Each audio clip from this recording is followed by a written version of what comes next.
હમણાં એક ભાઈ ના દાદા ગુજરી ગયા ને સાહેબ, તમે અમે ખરેખર ગયા. મેં કીધું દાદા કેમ કરતા ગુજરી ગયા? મને કે માયાભાઈ યોગ કરતા કરતા. અરે મેં કીધું યોગ થી તો આયુષ વધે. મને કે દાદો ગયો હું વધે? અરે ભઈલા મેં કીધું યોગ થી તો રોગ પણ વયો જાય. મને કે રોગ વયો જાય વાત હાશી, પણ દાદા વયા જાય. અરે મારા ભાઈ મેં કીધું યોગમાં? મને કે મારા દાદા માયાભાઈ રામદેવ બાબાના પરમ ભક્ત. સવારમાં 5 વાગે એટલે રામદેવ બાબા સામે ટીવીમાં બેસી જાય. જેમ રામદેવ બાબા કે એમ અમારા દાદા ચાલુ કરે.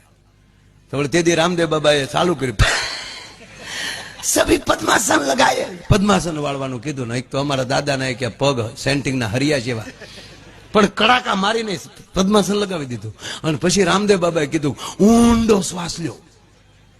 અને બાબાએ અમારા દાદાએ ઊંડો શ્વાસ લીધો અને આંખું બંધ થઈ ગઈ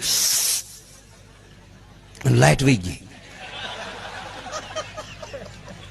લાઈટ આવી તો દાદો વહી ગયો. કારણ કે આજ્ઞાકીત હતા. બાબા કે રામદેવ બાબા કે શ્વાસ છોડો તો છોડે ને.